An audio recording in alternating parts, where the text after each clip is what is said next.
Welcome back to chapter 3. The previous chapter was Prometheus, the story of recurring pain, and this chapter was cut off at the end. I don't know why, it just happened, and I didn't want to record it anew because I believe in authenticity, and yeah, this is why all the emotions that were in it, I just want them to leave that. But I also want to take my time to read the ending of Prometheus Recurring Pain, so you get every word of it. If you're new here, thanks for clicking on the video. Just in one sentence, I'm sharing my life experiences in stories that I have written, and you clicked on the third video, which means it's the third chapter. If you want to go back and check out the other ones, that would be really nice, because if you want to follow my story, it makes a lot more sense if you watch all of them in order, even though every chapter is a standalone chapter too. But yeah, without much further ado, I just read the last paragraph and then go into chapter 3. So, my life was running in a loop that just happened to have me in it. Round and round, there I went, beginning and end, no difference, same place. But finally something cracked and let light shine on the loophole. Small and seemingly insignificant at first, but just like the flower of the sun, I turned my body towards it. Was I complicit? Did I keep the cycle, the motions of recurring pain on myself alive? And if so, how? But as I would find out, the question never simply is how, but rather why. So that was the end of Prometheus, the story of recurring pain, and I will just continue with chapter 3, Yes and, the story of people pleasing. I knew what kind of life was meant for me, since I saw how life was treating others.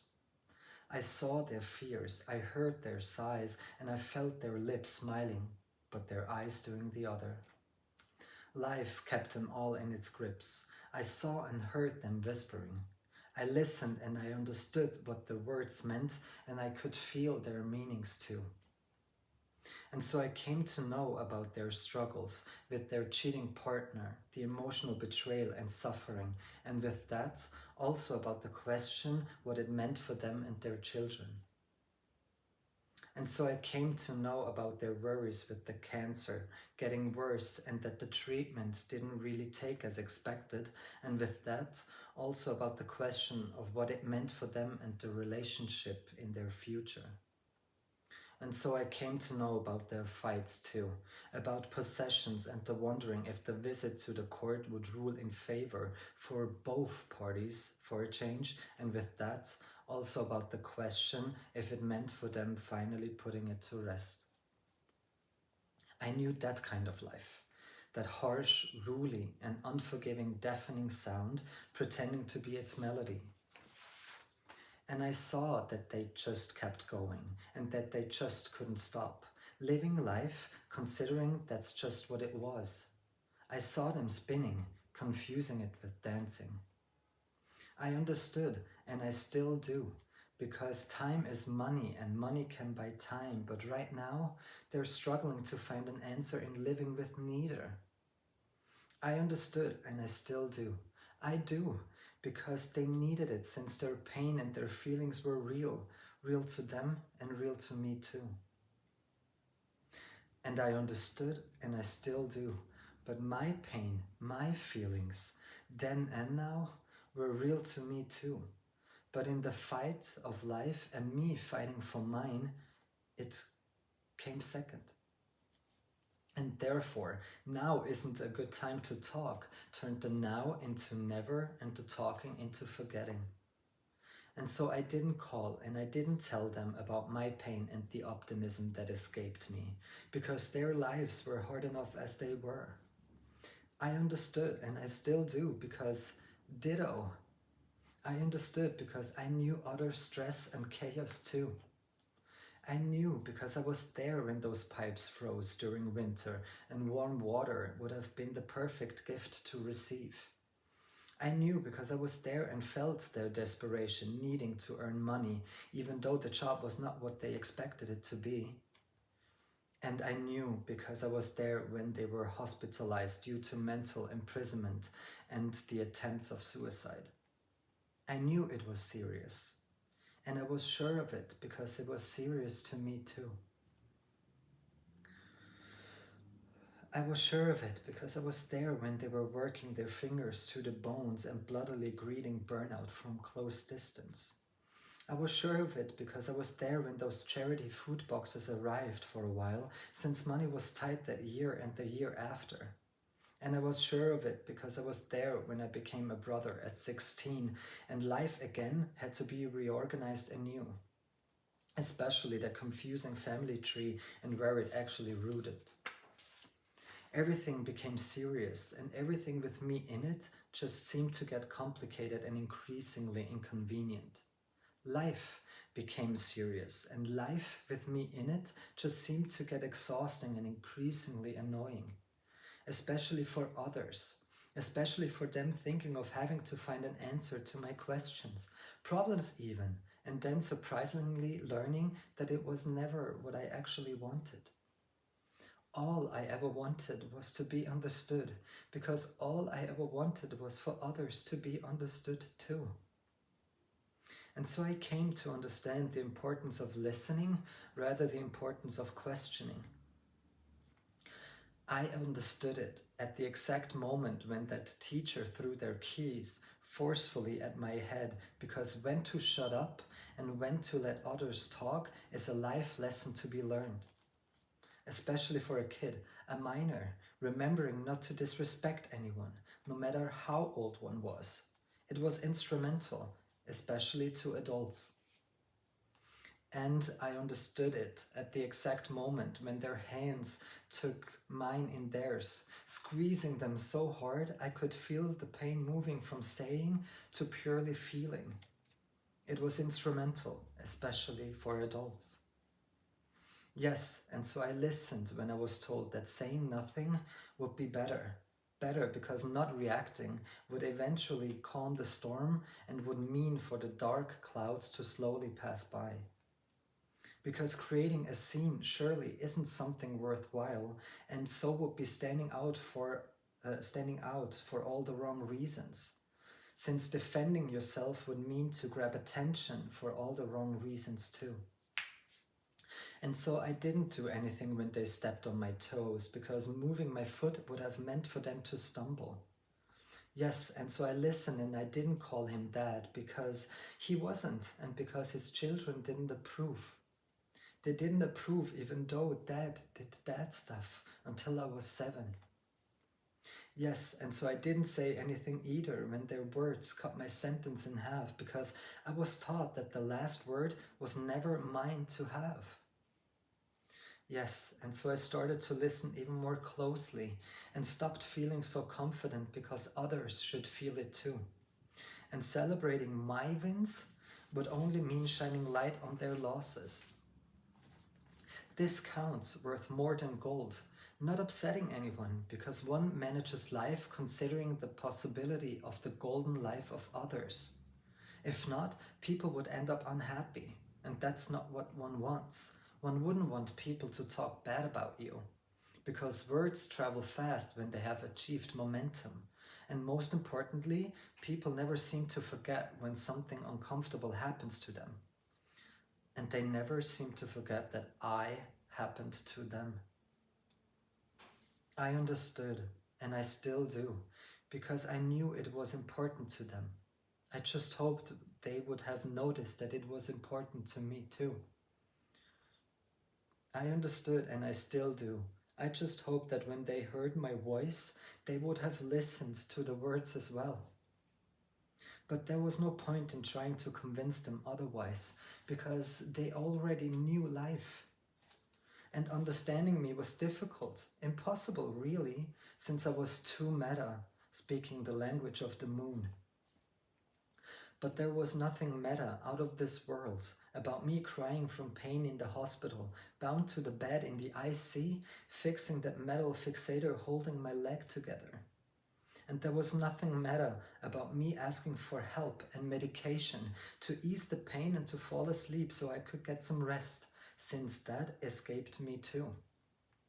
Yet apparently the pain I felt was nothing, incomparable really, since real pain is women birthing children. I knew, and I was sure of it, because they were asking me if I was sure of it. Really, really sure. And so I knew and was sure to ask myself if it really, really was something I wanted and needed. Because having to even ask me should be read as suspicious, seen as something out of order on my end. Maybe a better way to look at things was asking myself the question of what I could contribute and why everyone just seemed to be so rattled about everything I was doing.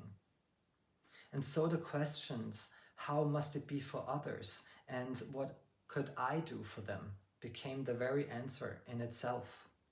And so shutting up so others could be at ease was something I came to understand and something I became really, really sure of. And so in the end, people didn't seem to care about honesty, they cared about comfort, especially theirs.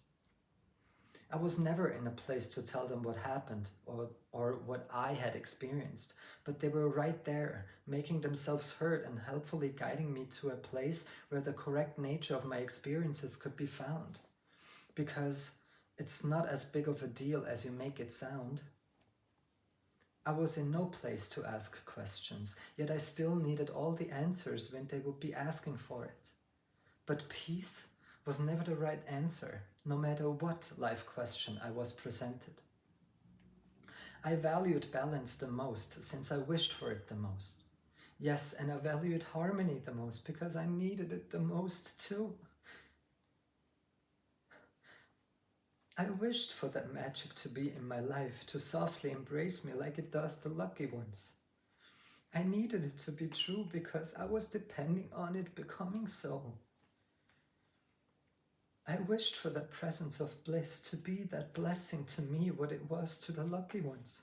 I needed it to be true because I was depending on it doing so. I was wishing and needing it, and I needed the wish for years to come. Just like a tree would wish and would need to collect its rings for years to come too.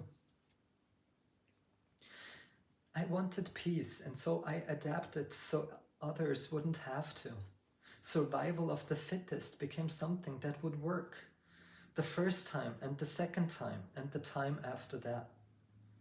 And there was something very satisfying with that.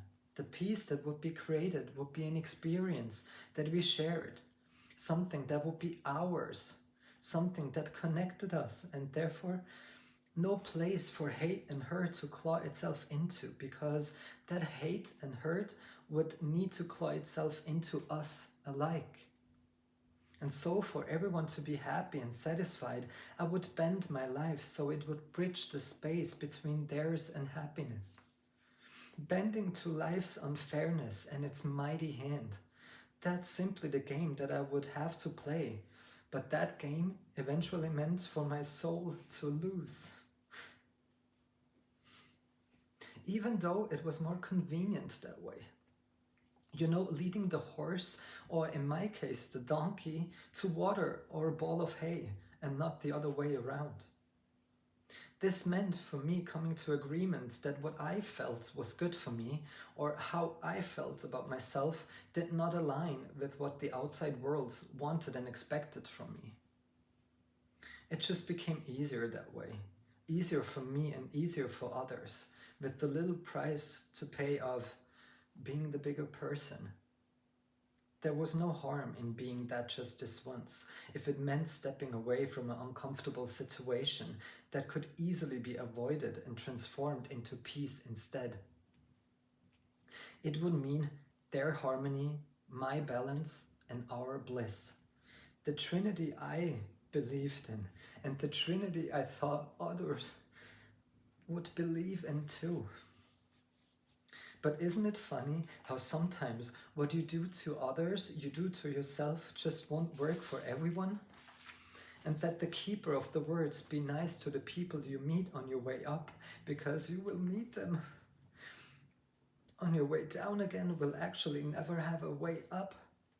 That this way up, that wanting to do everything right for others inevitably meant doing everything wrong for myself. Even though it was something I was comfortable with, at least more comfortable than having to explain and defend every aspect of my life. I gave everything in my power, but after everything they got, I couldn't understand that I wasn't paid with harmony, balance, and bliss for all of us. I couldn't understand, and I still don't, how they could still point fingers, weaponize their words and bodies alike. And I couldn't understand, and I still don't, what was happening and why they wouldn't see all the efforts I made for them. All of it, all of me, just for them, just for you. And I couldn't understand that what these voices sang, that they all didn't mean it like that, just didn't release any of the pain or made me feel it any less. And stopping, leaving was not an option, because giving up was not an option either. And so I bowed my head and threw my hands in the air, and I fell. I fell because there were too many battles already, and I was lacking energy and strategy. Besides, a smart person would be able to pick and choose one's battles wisely. But I had no energy, no strategy left, and so I picked and chose them all, every single one of them, all at once. And so I fell silent, because understanding evolved into a one-way street, and for sure I didn't want to be the reason for them speed bumping through life, or worse, getting them stuck in traffic. And so I wasn't rude, and so I wanted to respect their wishes, and so I stayed off sugar as well, because consideration was important when it meant we could starve together. Making the decision for the both of us to stay away from the nectar that could be shared and enjoyed in times when life was everything but sweetening. And so I didn't end the relationship sooner, because I couldn't bear being the source for them being alone and miserable, especially seeing them holding the pieces of their broken hearts in their hands and asking me to please forget me not. And so I broke my own heart as well, so I too could be in a place of the unforgotten, because I could never forget about them, and I was hoping they would never forget about me too. And so I didn't say no, and so I didn't laugh, and so I started to teleport myself to the moon, traveling there to avoid it all, to avoid every battle, every single one of them, all at once. But everything I didn't do, or everything I did, wouldn't evaporate in thin air on my way there, no. It didn't disappear just because I tried to leave it on Earth. It would stick with me, and as soon as I would return, I would repeat it internally, finishing the conversations with myself, eventually swallowing the parts that were meant for sharing. I would swallow what was meant for saying, and I would swallow things that were meant for smiling. Yes, and so I became wrong so others could be right. Yes, and so I became quiet so others could be heard. Yes, and so I became invisible so others could be seen. Yes, and so I became less so others could be more. Yes, and so love just became elusive to me, and over time it got lost in translation, somewhere between the earth and the moon. And to the definition I came to understand, the interpretation I learned by heart, was founded in conditions, in understanding and consideration on my end. The understanding and the consideration of not, and hopefully never, disappointing anyone. Not them, not you, not me, no one.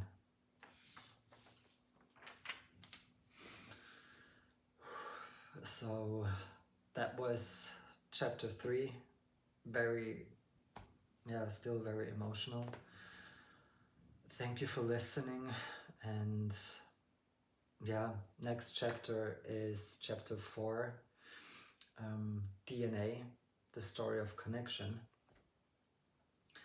Yeah, so I see you there, I hope. Bye.